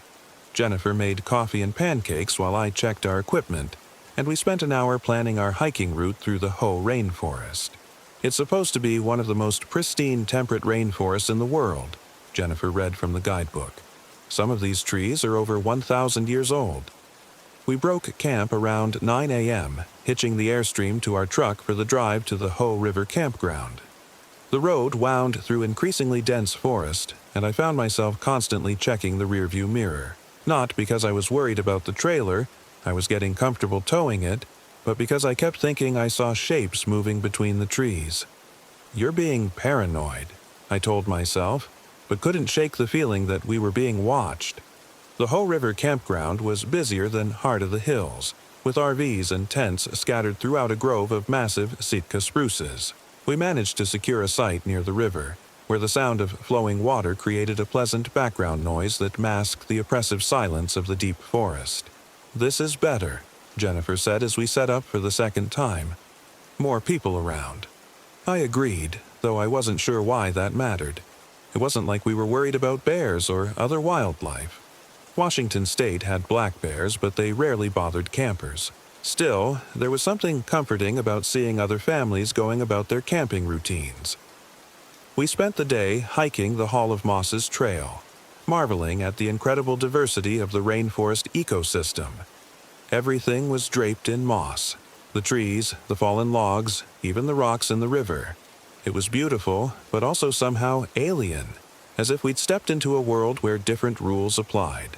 "Look at this," Jennifer said, kneeling beside a massive fallen log that was slowly being consumed by new growth. "It's like nature's recycling program. Death becomes life again." I took photos of her examining the nurse log, but when I reviewed them later, I noticed the same pale shapes in the background. Always just out of focus, always in places where no one should be standing. That evening, we met our neighbors, a retired couple from Seattle named Tom and Linda who'd been camping in the Olympics for 30 years. "You folks picked a beautiful spot," Tom said, gesturing toward the towering trees that surrounded us. "Though I have to say, this forest has been different lately." "Different how?" I asked. Tom and Linda exchanged a glance. "Hard to explain," Linda said. "The wildlife's been acting strange. Fewer birds, fewer squirrels, and some of the other campers have been reporting odd experiences." "What kind of experiences?" Jennifer asked. "Sightings," Tom said reluctantly. "People seeing things in the forest that shouldn't be there. Or rather, people who shouldn't be there." "People?" "Hikers who don't respond when you call to them. Families camping in areas where there are no campsites. Folks who seem off somehow." Tom shrugged. "Probably just paranoia. You know how stories grow in places like this." But his words stuck with me as Jennifer and I settled in for the night. I found myself checking the locks on the Airstream door, despite knowing they wouldn't keep out anyone truly determined to get in. Around midnight, I woke to the sound of footsteps outside. They were slow and deliberate, circling our trailer with a steady rhythm that was definitely human. I lay perfectly still, listening as the steps made a complete circuit, then started again. "Jennifer," I whispered, but she didn't stir. The footsteps continued for what felt like hours, though it was probably only minutes. Sometimes they paused directly outside our bedroom window, and I held my breath, certain that any moment I would see a face pressed against the glass. But the steps always resumed, continuing their endless orbit of our campsite. When I finally worked up the courage to look outside, I saw nothing but empty forest. The footsteps had stopped, leaving only the sound of the river and the drip of moisture from the trees. In the morning, I told myself it had been a dream. But when I went outside to make coffee, I found them, footprints in the soft earth around our trailer. They were human, wearing some kind of soft-soled shoe, and they made a perfect circle around our Airstream. "Jennifer," I called, my voice tight. "Come look at this." She emerged from the trailer, hair tousled with sleep, and followed my pointing finger to the tracks. "Probably just another camper," she said, but her voice lacked conviction. Maybe someone was curious about our setup, but we both knew that didn't make sense. Who circles someone's campsite in the middle of the night? And why hadn't they responded when I listened for them? We decided to cut our stay short and move to a different area of the park. Salt Duke had hot springs, more amenities, and hopefully fewer mysterious midnight visitors. As we hitched up the Airstream, I noticed Tom watching us from his campsite with an expression I couldn't read. "Leaving already?" he called over. "Change of plans," I replied. "Want to see more of the park?" He nodded slowly. "Probably for the best. This area's been getting stranger each day." The drive to Salt Duke took us deeper into the Olympic Peninsula, through forests so dense they seemed to swallow our truck and trailer. The road was narrow and winding, barely wide enough for RV traffic, and I found myself white-knuckling the steering wheel as we navigated switchback after switchback. "Michael, look," Jennifer said suddenly, pointing to the side of the road. I glanced over and saw what she was indicating. A family standing beside a broken-down RV, waving for help. A man, woman, and 2 young children, all dressed in camping clothes from what looked like decades earlier. Something about them seemed wrong, though I couldn't put my finger on what. "Should we stop?" Jennifer asked. I slowed the truck, but as we approached, the family simply wasn't there anymore. The broken RV remained, but the people had vanished. "Where did they go?" Jennifer asked, craning her neck to look back. I pulled over and put the truck in park, my hands shaking slightly. They were just there. We sat in silence for a moment, staring at the abandoned RV. It was an old model, probably from the 1970s, and it looked like it had been sitting there for years. Moss was growing on the tires and the windows were clouded with condensation. "We should call for help," Jennifer said. "Report the abandoned vehicle." But when I checked my phone, there was no signal. We were too deep in the forest, too far from any cell towers. "Let's just get to Salt Duke," I said. "We can report it from there." The rest of the drive passed in tense silence. Every shadow between the trees looked like it might be hiding something, and I found myself constantly checking the mirrors. The forest pressed in on us from all sides, an endless wall of green that seemed to grow thicker and more oppressive with each mile. Sol Duke Campground was a relief. Larger, more developed, with a camp store and actual cell phone reception. We set up in a site near the visitor center, surrounded by other RVs and the comfortable sounds of normal camping life. "This is better," Jennifer said as we leveled the trailer. "I feel safer here." But that evening, as we soaked in the hot springs, Jennifer started acting strangely. We'd paid for access to the resort's pools, 3 natural hot springs that had been developed into a beautiful spa-like setting. The water was incredibly relaxing, and after 2 days of tension, I finally began to unwind. "These springs are amazing," I said, settling back against the smooth rocks. "I could stay here all night." Jennifer didn't respond. She was staring fixedly at something across the pool, her expression blank and dreamy. "Jen, you okay?" She blinked and looked at me, but for just a moment, I didn't recognize the person looking back. Her eyes were unfocused, distant, as if she was seeing something I couldn't. "Did you hear that?" she asked. "Hear what?" "The singing. Can't you hear them singing?" I listened carefully, but heard only the gentle bubbling of the hot springs and the distant conversations of other visitors. "I don't hear anything, honey." Jennifer's expression shifted back to normal, and she shook her head as if clearing cobwebs. "Sorry, I must be more tired than I thought. These hot springs are making me dizzy." We left shortly after, but I couldn't shake the image of that blank, distant look in her eyes. It was like she'd been somewhere else entirely, listening to sounds that existed only for her. That night, Jennifer walked in her sleep. I woke around 3 a.m. to find her side of the bed empty.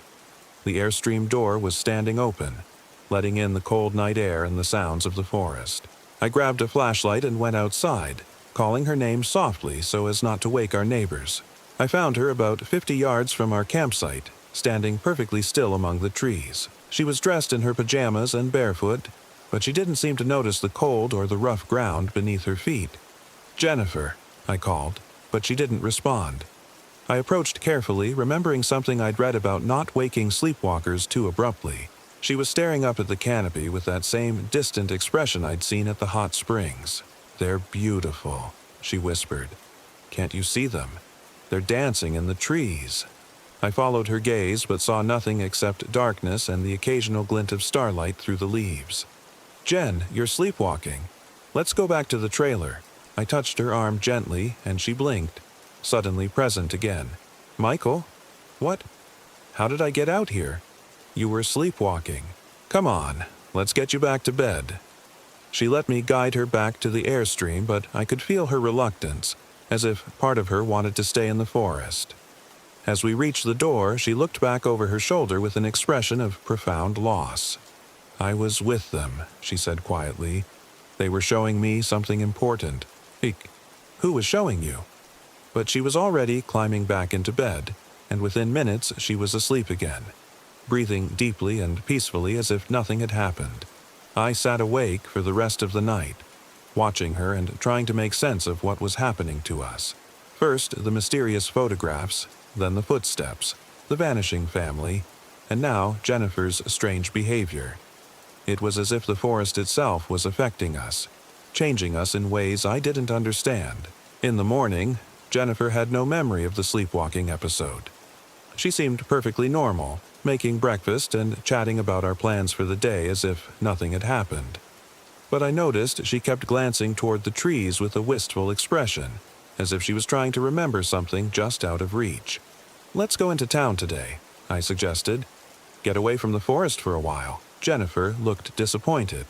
"But we came here to experience the wilderness. Why would we want to leave? Just for a few hours. We could get supplies, maybe have lunch somewhere with Wi-Fi so we can check in with our families." Reluctantly, she agreed, and we drove into the small town of Forks, famous as the setting for the Twilight novels. It was a relief to be among normal people going about their daily lives, to see traffic lights and strip malls and all the mundane details of civilization. Over lunch at a local diner, I tried to bring up the previous night's events. "You don't remember getting up? Walking outside?" Jennifer frowned.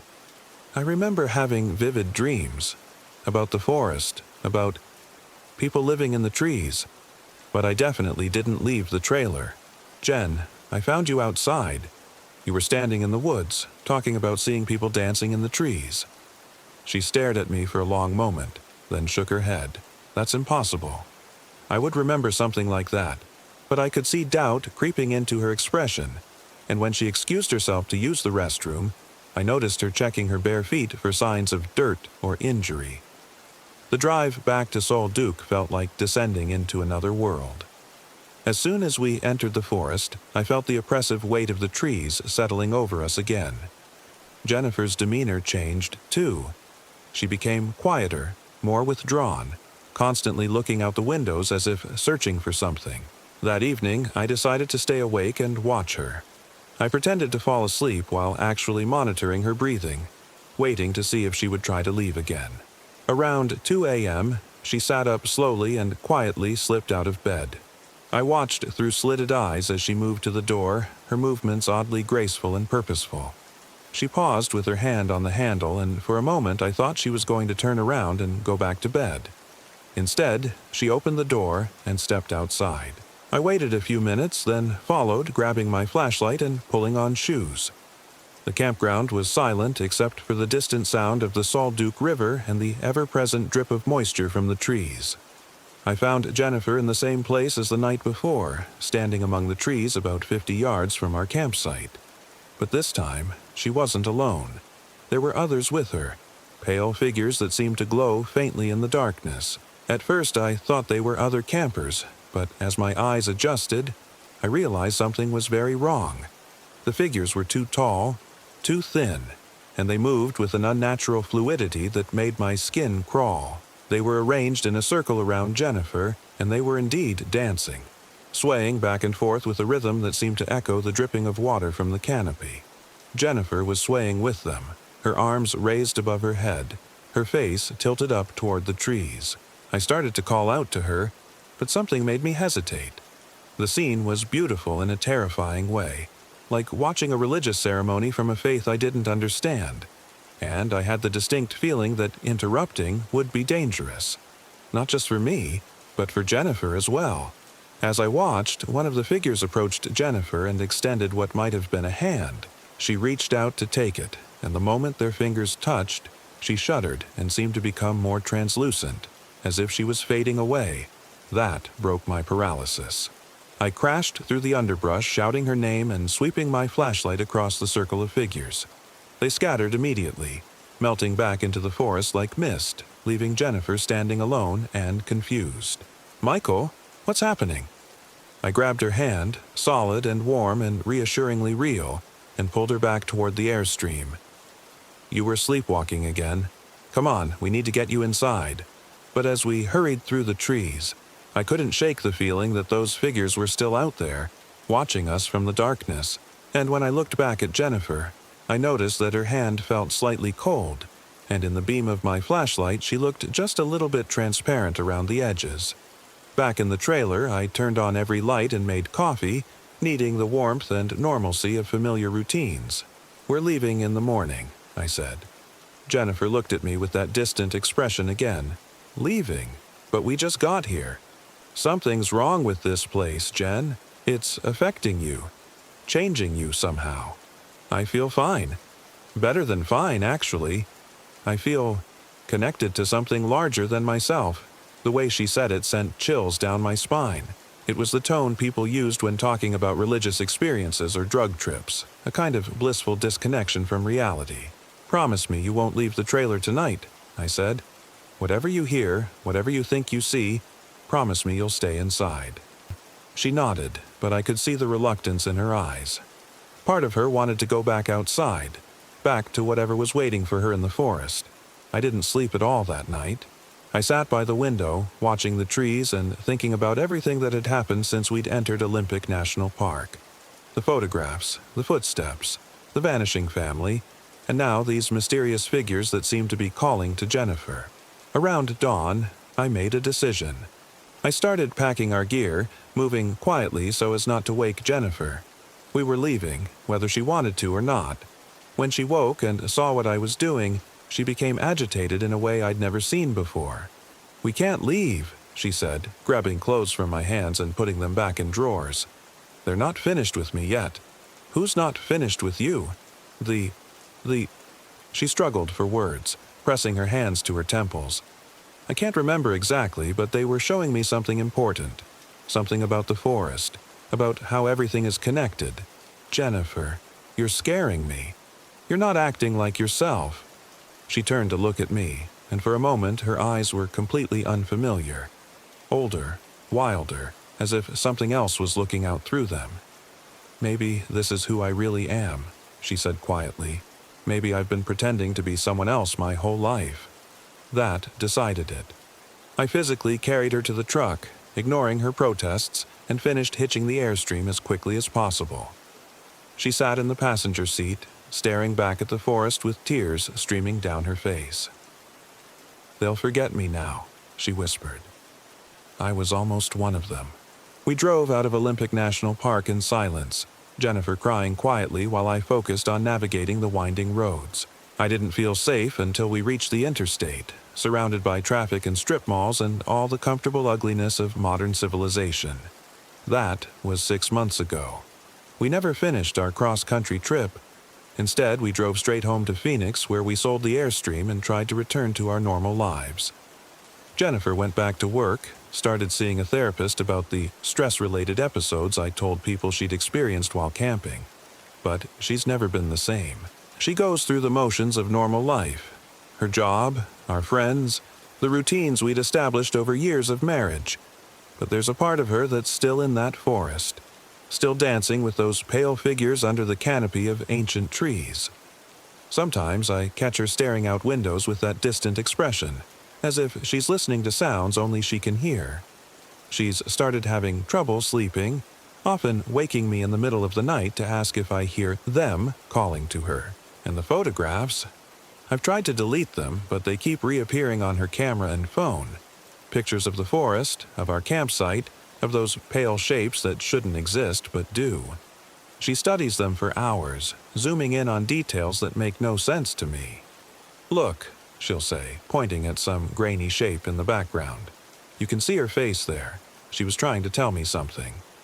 I've researched Olympic National Park obsessively, looking for explanations. What I've found has not been comforting. Stories going back to the first European settlers about people who disappear in the deep forest. Native American legends about spirits that inhabit the old-growth trees. And more recent accounts, campers and hikers who return from the Olympics changed, talking about encounters with beings that exist somewhere between human and something else. The most disturbing story came from a park ranger I contacted through email. He told me, off the record, about visitors who seem to become transparent after spending time in certain areas of the park. People who fade a little more each day until they disappear entirely, leaving behind only their belongings and confused family members who swear their loved ones were just there a moment ago. "It's like the forest is calling them home," he wrote, and eventually they answer. Last week, Jennifer started talking about taking another camping trip. "I know it sounds crazy," she said over dinner, "but I feel like I left part of myself there. I need to go back and find it." I told her absolutely not, but I can see the longing in her eyes growing stronger each day. She started researching flights to Seattle, looking at rental RVs, making plans whether I agree or not. And that's when I realized the horrible truth. Whatever happened to Jennifer in that forest, it's not finished with her. Those pale figures are still calling to her, still waiting for her to return and complete whatever transformation they started. I'm writing this as a warning to anyone planning a camping trip to Olympic National Park, especially the remote areas where the old-growth forest creates those cathedral spaces of green shadow. The park is beautiful, but it's also hungry. It feeds on visitors who venture too deep into its embrace, slowly changing them until they become part of whatever ancient ecosystem exists in the deepest parts of the woods. Don't trust the silence. Don't believe that you're alone, just because you can't see anyone else. And if someone in your group starts acting strangely, becoming distant, walking in their sleep, talking about seeing people in the trees, Get them out immediately. Because once the forest has marked you as one of its own, it will never stop calling you home. I can hear Jennifer packing in the other room. She's booked a flight to Seattle for tomorrow, rented an RV for a solo camping trip back to the Olympic Peninsula. She says she has to go, that they're waiting for her, that she finally understands what they were trying to show her. I could try to stop her, could hide her passport or disable her car, but I know it wouldn't matter. The call is too strong now, too urgent to resist. She's been fading a little more each day since we left the park, becoming increasingly transparent, and I think the only way to save what's left of her is to let her go back and face whatever's waiting in those ancient trees. Maybe she'll come back to me. Maybe she'll return as the Jennifer I married, whole and solid and real. But I know she won't, because some hungers are older than civilization, and some places never let go of the people who belong to them. The forest has been patient, but its patience is running out. It wants its newest daughter to come home, and tonight, for the first time in months, I can hear them too. Faint voices drifting through our apartment walls, calling Jennifer's name in harmony with the wind. The sound is beautiful and terrible, and I understand now why she has to answer. The forest is calling her home to the deep places where the trees remember every visitor and the shadows dance with more than just light and wind. Where some campers check in for the weekend and stay forever, becoming part of an ecosystem that existed long before humans walked the earth. If you find this account, please don't follow us to Olympic National Park. And if you're already planning a trip there, remember this. When you hear voices calling from the deep forest, when you see pale figures dancing between the trees, when someone in your group starts to fade around the edges, don't go looking for them in the woods. Because once you see what's really living in those ancient trees, you'll never want to leave, and they'll never let you go. We should have never gone to the Boundary Waters Canoe Area Wilderness. I'm Rebecca Hill. I was 31 back then, and this is the story of how I lost everything. The plan was supposed to be simple. 6 college friends reuniting for a week-long camping trip in northern Minnesota.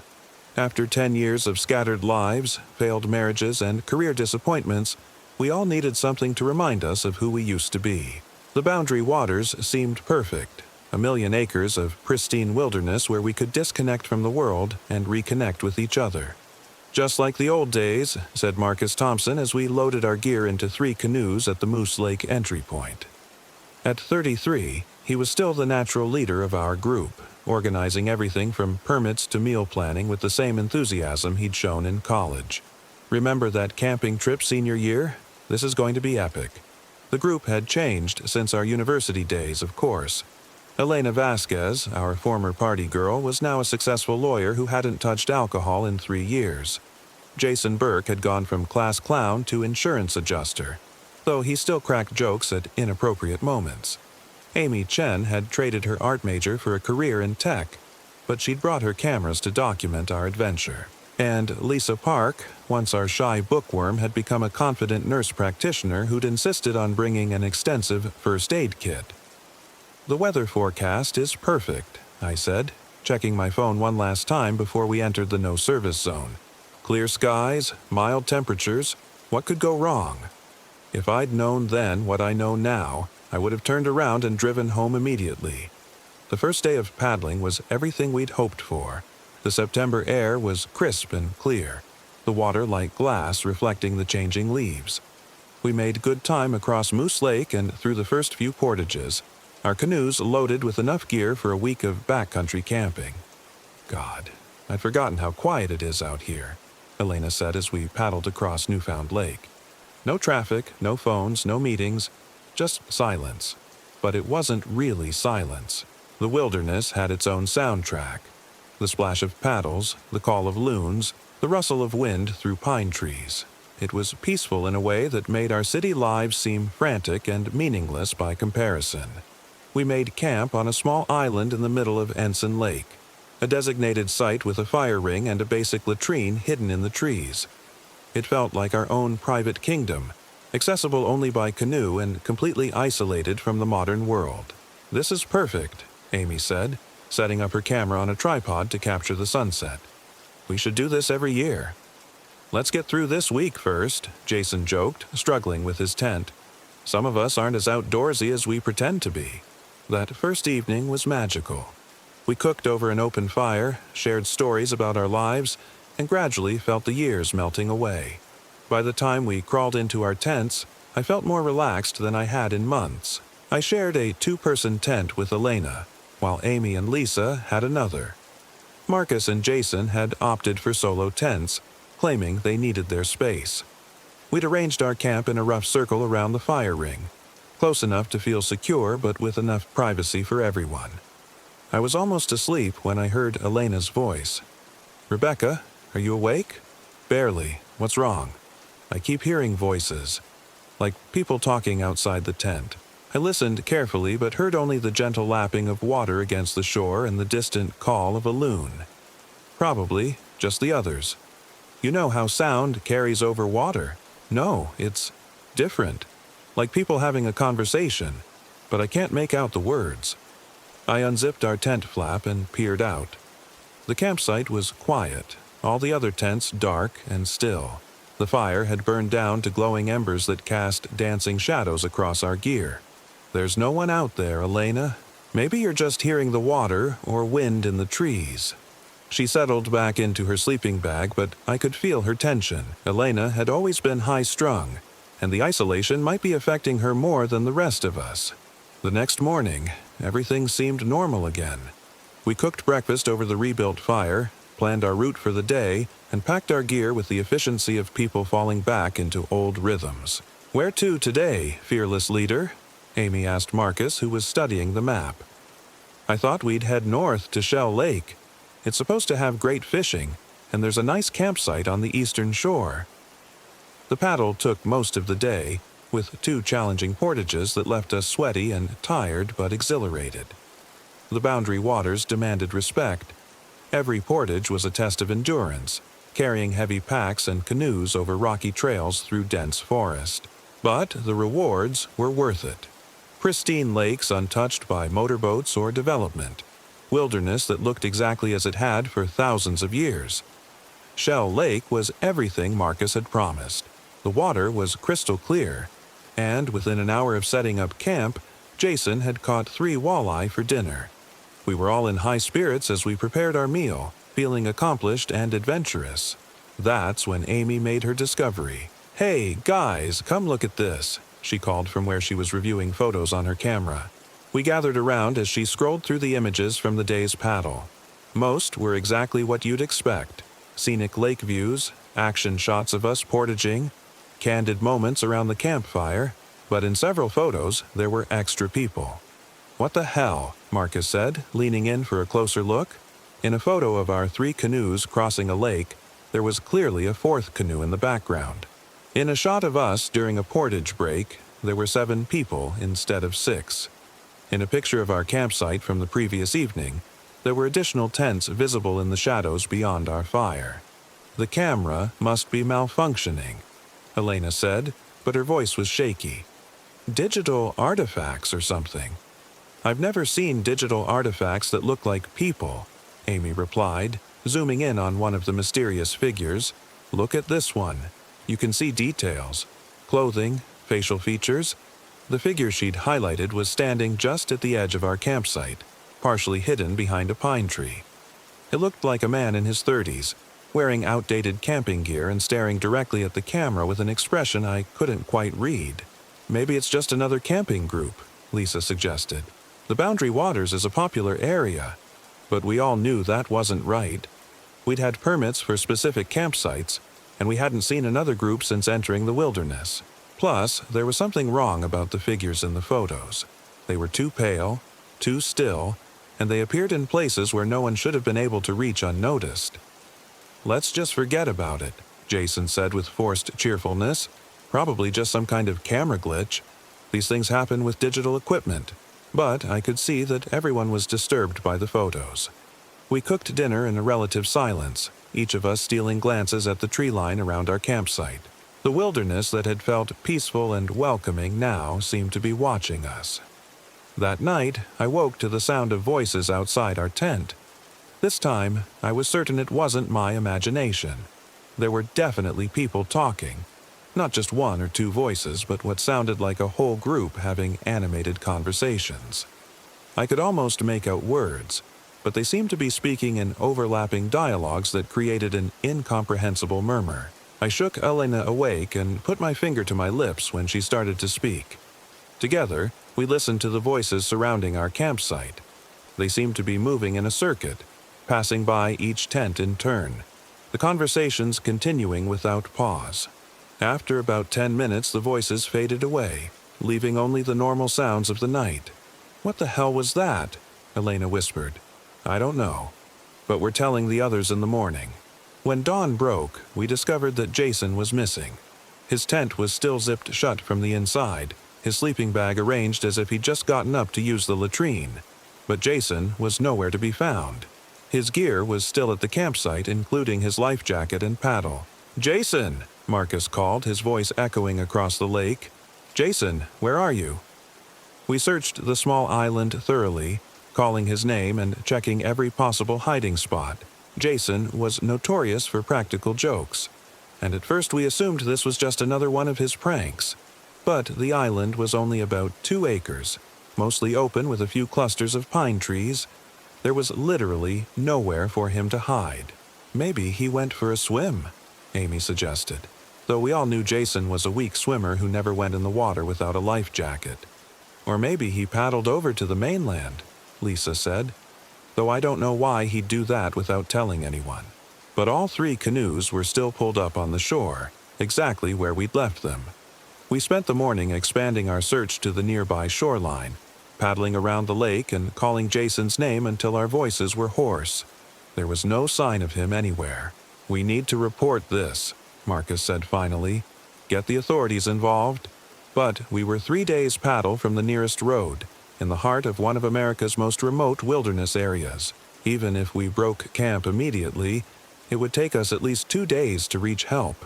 "Maybe he'll come back," Elena said hopefully. "Maybe he just, I don't know, went for a walk and got turned around." We decided to wait until evening before making any drastic decisions. If Jason hadn't returned by then, we'd break camp and head for civilization. The day passed slowly, each of us lost in our own thoughts. We kept Jason's gear together, maintaining his campsite as if he might return at any moment. Nobody wanted to voice what we were all thinking, that something terrible had happened to our friend. Around sunset, Amy was going through her photos again when she made another disturbing discovery. "Look at this," she said, showing us images from that morning's search. "Tell me what you see." The photo showed Marcus and Lisa searching the shoreline, calling Jason's name. But there, barely visible in the background, was a figure that looked exactly like Jason. He was standing among the trees on the mainland, watching us search for him. "That's impossible," Marcus said. "We searched that entire area. There was no one there. But the figure in the photo was undeniably Jason. Same height, same build, same distinctive red jacket. He was standing perfectly still, observing our frantic search with what looked like mild curiosity. The timestamp says this was taken at 10:47 a.m., Amy said, right when we were calling his name from the island. "Why didn't he answer?" Elena asked. "Why didn't he come back?" None of us had an answer for that. As darkness fell, we huddled around our campfire, no longer bothering to pretend everything was normal. Jason's empty tent loomed like a monument to our growing fear, and every sound from the surrounding forest made us jump. "I vote we leave first thing in the morning," Lisa said. "Something's wrong here, really wrong." "We can't just abandon Jason," Marcus protested. "What if he's hurt? What if he needs our help? What if he's dead?" Elena said bluntly. "What if whatever happened to him is going to happen to us?" The fire crackled in the silence that followed. We were all thinking the same thing, but nobody wanted to say it out loud. Jason hadn't just wandered off. Something had taken him, and that something was still out there, watching us from the darkness. Around midnight, the voices started again. This time, they were closer and clearer. We could hear individual conversations, people discussing camping logistics, sharing stories, even laughing at jokes. It sounded like a normal group of friends enjoying a wilderness adventure. It sounded exactly like us. "Do you hear that?" Amy whispered, gripping her camera like a weapon. We all heard it. The voices were circling our campsite just beyond the reach of our firelight, and they were having the same conversations we'd had over the past 2 days. I heard my own voice discussing the day's paddle route. Elena's laugh echoed from the darkness as she repeated a joke she'd told that morning. And there was Jason's voice, clear and unmistakable, talking about the fish he'd caught for dinner. "This isn't possible," Marcus said, his voice shaking. "This is not possible." But it was happening. Our own voices, our own conversations, being played back to us from the surrounding forest, and underneath it all, I could hear other voices. Older conversations, different groups, other campers who had passed through this area and somehow left echoes of themselves behind. The voices continued for hours, a cacophony of camping memories that seemed to layer on top of each other like a twisted recording. I recognized fragments of conversations from our college camping trips, discussions we'd had years ago being repeated by unseen speakers in the darkness. When dawn finally broke, we found Lisa's tent empty. Like Jason, she had simply vanished. Her sleeping bag was arranged naturally, her gear was untouched, and there was no sign of struggle. She had just disappeared. "That's it," Elena said, her voice close to hysteria. "We're leaving, right now." Marcus started to protest, but Amy cut him off. "Elena's right. We stay here any longer, we're all going to disappear." We broke camp in record time, shoving gear into packs without our usual organization. The wilderness that had seemed so beautiful and peaceful 3 days ago now felt malevolent, as if the trees themselves were watching our every move. As we loaded the canoes, I noticed something that made my blood run cold. There were only 2 canoes on the shore. "Where's the 3rd canoe?" I asked. We stared at the empty space where Lisa's canoe should have been. Like our missing friends, it had simply vanished without explanation. "Maybe it drifted away," Marcus suggested weakly, but we'd pulled all the canoes well up onto the shore, securing them with the same care we'd used every night. Canoes don't just disappear. With only 2 canoes for 4 people, our escape became more complicated. Elena and I shared one canoe while Marcus and Amy took the other. We were overloaded and unbalanced, but none of us wanted to stay on the island a moment longer. The paddle across Shell Lake felt endless. Every shadow on the water looked like it might be hiding something, and I kept glancing back at the island, half expecting to see Jason and Lisa waving goodbye from the shore. Instead, I saw them standing among the trees, motionless and watching our departure with that same curious expression I'd seen in Amy's photographs. "Don't look back," I told Elena. "Just keep paddling." But she had already seen them too. Oh God, Rebecca. They're still there. They're just standing there watching us. Paddle faster. We reached the portage that would take us to the next lake, dragging our overloaded canoes up the rocky shore with desperate haste. The trail through the forest felt like running a gauntlet, every tree trunk potentially hiding watchers, every sound potentially heralding our own disappearance. But we made it. As we loaded the canoes for the next lake crossing, I felt a surge of hope. Maybe we could escape whatever was happening in this cursed wilderness. That's when Amy disappeared. One moment, she was helping Marcus load their canoe, and the next, she was simply gone. Marcus was left standing alone on the shore, staring at the spot where she'd been. "Amy," he called. "Amy, where did you go?" But there was no answer. She had vanished as completely as Jason and Lisa, leaving behind only her camera bag and a growing sense of inevitability. "It's taking us one by one," Elena said, voicing what we all knew to be true. "Whatever's out here, it's collecting us." Marcus picked up Amy's camera and started scrolling through the photos. His face went white. "Look at this," he said, showing us the camera's display. The last photo Amy had taken showed our group at the portage, all 6 of us, including Jason and Lisa, who had disappeared hours and days ago. But in the photo, Jason and Lisa looked different, pale, translucent, as if they were slowly fading away. And in the background, barely visible but definitely there, were dozens of other figures. Other campers, other wilderness visitors, all with that same pale, fading quality. all watching us with expressions of patient hunger. "We need to move," I said. "Now." But it was too late. As we turned back toward the canoes, Amy was standing there. Not the Amy who had just vanished, but a pale, translucent version of her, holding a camera and smiling with cold politeness. "Don't you want to stay?" she asked in a voice that sounded like Amy but felt all wrong. "It's so peaceful here. So quiet. We could all be together forever." Behind her, emerging from the forest like morning mist, came Jason and Lisa. They looked exactly like themselves, but wrong, as if someone had made imperfect copies using faded photographs as reference. "Come on, guys," Jason said with his familiar grin, but his eyes were empty holes. "The water's great. Why don't you come for a swim?" "We've been waiting for you," Lisa added, her nurse's voice carrying its usual warmth but no life behind it. "All of us have been waiting."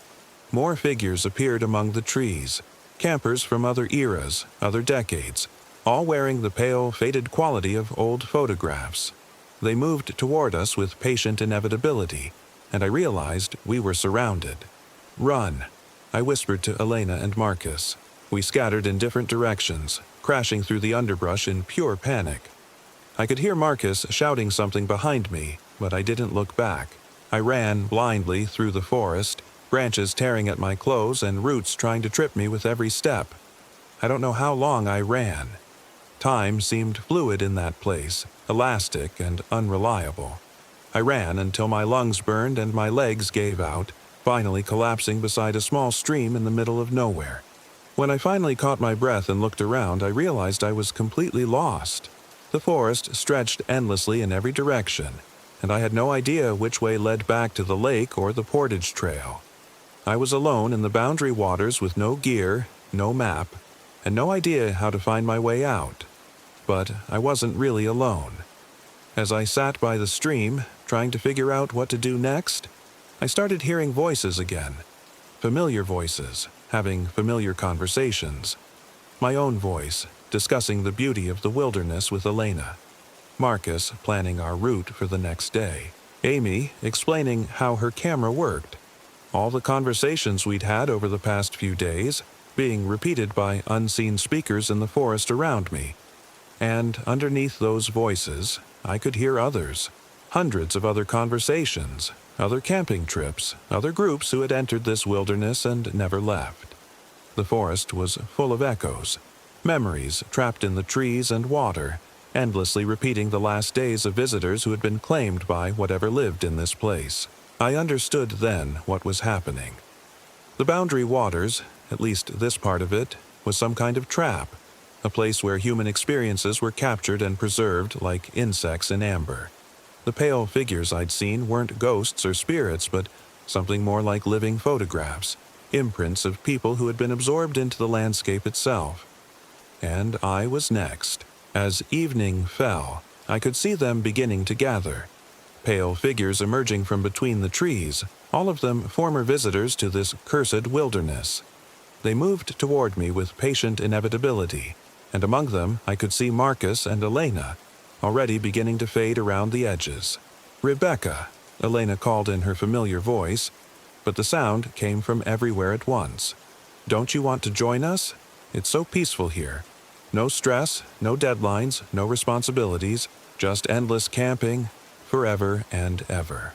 "We're all here," Marcus added, his leadership voice carrying its usual authority but no warmth.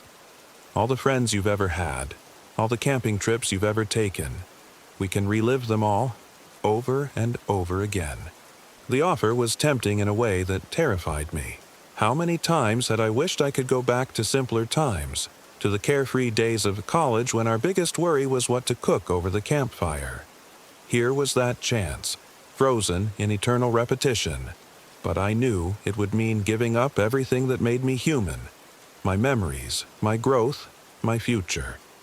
I would become just another echo in the forest, another pale figure watching new visitors with hungry eyes. So I ran again. This time I had a plan. The stream had to lead somewhere, probably to one of the lakes, and from there I might be able to find my way back to civilization. I followed it downstream in the growing darkness, stumbling over rocks and fallen logs but never stopping. The voices followed me, of course. They were everywhere now, coming from the trees and the water itself. I heard every conversation I'd ever had while camping, every joke and story and moment of wonder from a lifetime of wilderness adventures. It was beautiful and horrible and hypnotic, and part of me wanted nothing more than to stop running and join the eternal chorus.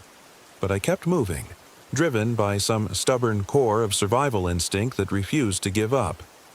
I don't remember much about the next few hours. It was a blur of stumbling through darkness, following the stream and ignoring the voices that called my name from every direction. I fell countless times, cutting myself on rocks and roots, but I always got back up and kept moving. Eventually, the stream led me to a lake. Not one I recognized, but definitely one of the major waterways. And there, pulled up on the shore like a gift from heaven, was a canoe. It wasn't one of ours.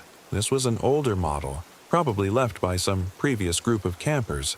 But it had a paddle, and it floated, and that was all I needed. I launched the canoe and started paddling, following the shoreline and hoping it would lead me toward one of the main travel routes. The voices still followed me across the water, echoing from the trees and rocks, but they were getting fainter. I paddled all night, guided by stars and sheer determination. As dawn broke, I finally saw something that made me sob with relief. A portage landing with an official trail marker. I was back on one of the established routes, back in the normal world where maps made sense and people didn't disappear into thin air. It took me 2 more days to reach the entry point where we'd started our trip. 2 days of paddling and portaging alone, living on blueberries and lake water, jumping at every sound and constantly looking over my shoulder for pale figures that never quite materialized.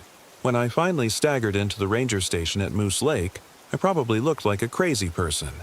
I was dehydrated, exhausted, covered in scratches and bug bites, and babbling about missing friends and voices in the forest. The rangers were professional and sympathetic.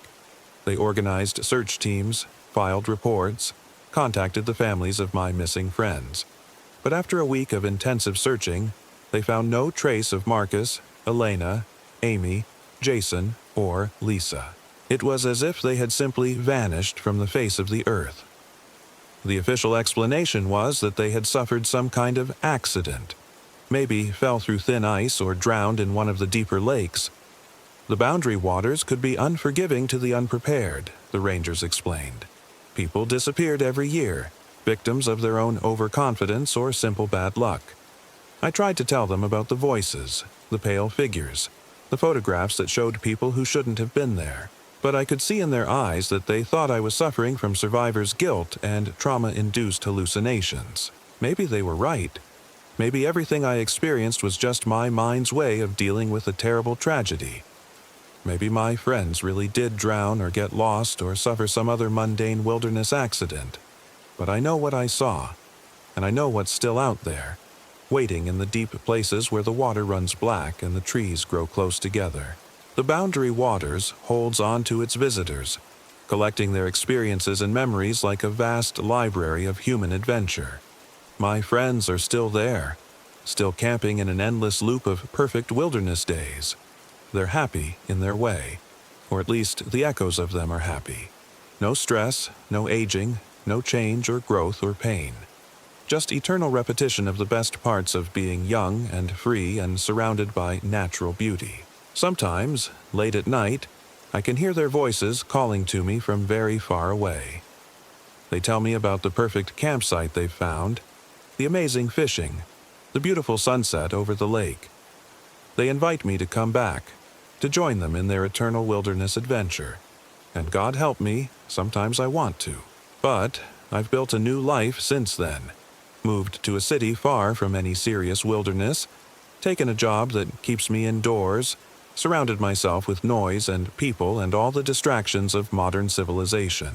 I've never been camping since that trip, and I never will again, because I know that if I ever return to the deep woods, to the quiet places where water reflects sky and human voices carry for miles, they'll be waiting for me. My friends, my memories, all the perfect camping moments I've ever experienced, preserved forever in a place where time stands still and nobody ever has to grow old or move on or say goodbye. The Boundary Waters is calling me home to the deep places where the water runs dark and the voices never stop echoing through the trees, where some campers check in for the weekend and stay forever, adding their own voices to the eternal chorus of wilderness memories. If you're planning a trip to the Boundary Waters, please be careful. And if you hear voices in the forest that sound like people you know, if you see figures in your photographs that shouldn't be there, if your friends start disappearing one by one, don't try to find them. Don't listen to their voices calling from the darkness. And whatever you do, don't answer when they invite you to stay. Because once you join the eternal camping trip, you can never check out. And eventually, you'll start inviting others to join you.